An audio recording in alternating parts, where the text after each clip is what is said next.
guys, welcome back to Garden and Grease.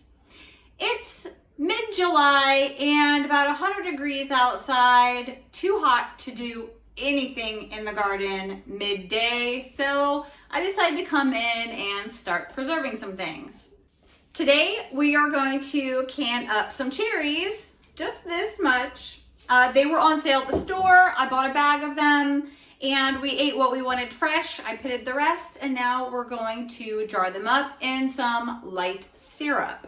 Welcome back to Garden and Grease, where our channel is all about our backyard homestead, the gardens, preserving our harvest, the animals of the homestead, and our family.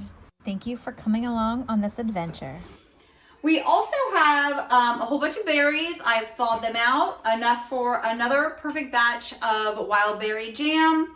I won't go over that in detail with you guys today, but you'll see a little bit of me working on that at the same time that I'm working on our cherries. You may find yourself in a similar boat that I am, and you grow a bunch of vegetables and fruit, or you pick them up at the farmer's market, and you hope that everybody eats them and loves them, but in reality, they like the store-bought products a little bit better. Like cherries in a jar. You get maraschino cherries, and they're super sweet. They almost taste like candy. Well, a cherry without any processing does not taste like a maraschino cherry. My goal is to really turn these cherries into something a little bit sweeter, maybe not as sweet as a maraschino cherry, and I'm definitely not going to be adding any red dyes to it or any dyes at all. I'm going to do somewhat of a light syrup to go with these, and then while they're cooking, because I am going to cook them up, I'm not going to pack them raw, I'm going to hot pack them. They're absorbing that sugar, and then the longer they kind of sit on the shelf, they're going to be absorbing more of that sugar, so that when they pull one out and eat it, it will be a little drop of sugary goodness, similar to, but not as sugary as the ones bought in the store. Sometimes being creative at the way that you process or serve some of the foods coming out of your backyard garden help your family to actually want to eat them. All right, to start, I have my canner. Yes, this is a pressure canner, but we're gonna use it like a water bath canner. I took out and I wanna call it like steam regulator or the thingy bobber back.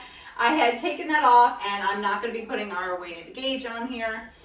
But I do have it filled with water and my jars. I'm gonna start heating this up. All right, while the water, and this lid is just sitting on here, while this water is heating up and it's sterilizing our jars, we're gonna actually start working on the filling that's gonna go into the jars. And this is only gonna make a couple jars. So I wanted to do this at the same time that I'm doing my jam, because that will only make a few jars, because I don't have any more of the jelly jars, but I do have pint jars, so I'm gonna use pint jars for that jam. And that'll give me more than 2 jars in my canner. So that way I'm making more use of the energy used to heat that water up and cook it. What I'm gonna do is I'm going to put all my cherries, and that's actually a little over a quart, which is looks like about almost 5 cups of cherries in here. All the recipes I find, a lot of them have it in pounds, and so I'm not really going off of a pounds ratio. What I'm figuring is that I'm gonna get roughly 2 pints out of this, and one of the books that helps to figure out how much sugar I really need to put in here to do a hot pack is the USDA's book, Complete Home Canning. So we're gonna go with a cup of water in here. I'm gonna start heating that burner up. If I need to add more, I will. If I don't think there's gonna be enough liquid in there to really make our liquid in our jars, I'll add more, and I'll figure that out as it's cooking down. And in the Ball Book of Home Preserving, and it may be in the USD books too, there is a recipe in here, and it says for the hot packing, for 8 to 10 pounds to use 2 to 3 cups of granulated sugar. I don't have 2 to 3 pounds, 8 to 10 pounds of cherries. I probably only have like 2 pounds of cherries in there. Actually, maybe we just stop at a quarter and see if that's enough. We'll stop at a quarter and then we'll see if that's enough and then get back to it. Add to it if we want to. If that's it. I'll start stirring this up and letting it cook, and then I'm gonna turn on my berries. I have just berries in that container. And start getting everything heated up. I gotta bring this up to a boil and then we'll come back.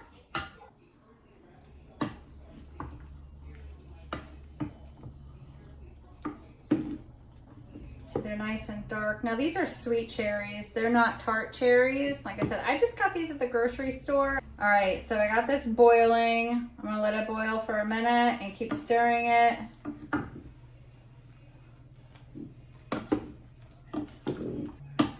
Now this isn't gonna be like any kind of jelly. This is just gonna be cherries in a light syrup. I did only put that 1/4 cup of sugar in with, I added a little bit more liquid because I want to make sure I had enough in my jars, so there may be some extra juice left over and I can use that for something else.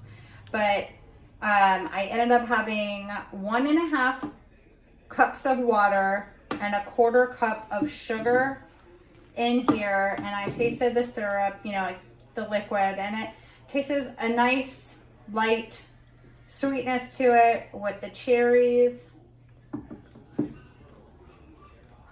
Okay, I'm gonna turn that off. Okay, so I have a mixture of wide mouth and regular mouth jars in here because this is what I had for pints left over, so I need to get more. All right.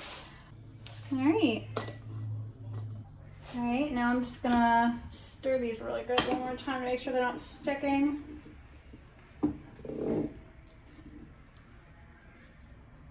And start ladling them in. I'm gonna worry about the juice after I get as many cherries as I can, and then I'll top it with the juice. Yeah, I'm probably only gonna get like 2 jars out of this. So let me pull another jar out and put it next to it so I can evenly distribute the cherries amongst them.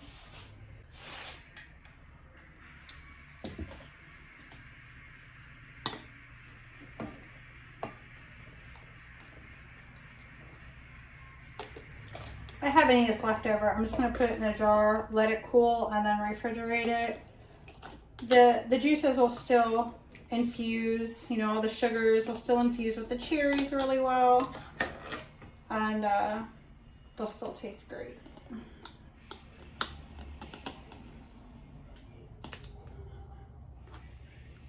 My goal is that cherries and juice will be a 1/2 inch from the top of the jar.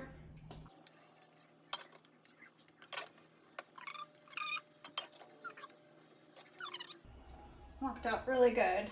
All right, now I'm going to debubble and then add more liquid to this. So these jars are hot.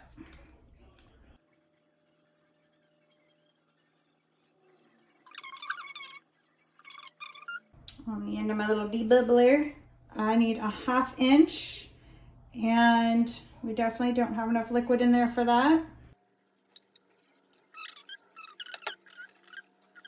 Okay, my jars have 1/2 inch of headspace. This is really sticky stuff. I'm gonna wipe the rims really good.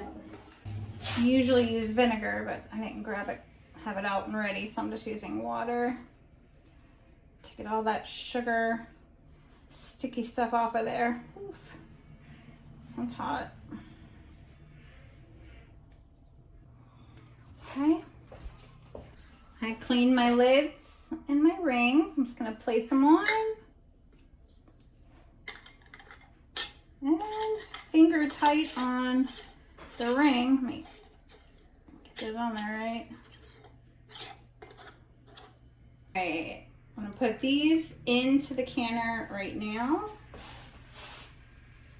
Now I'm gonna bring my strawberries up front, my berry mixture up front. turn this heat, get it up going high.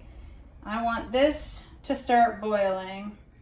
Okay, last month I had made a whole video on making this wild berry jam from berries that we have foraged locally and some strawberries that I had grown in the garden.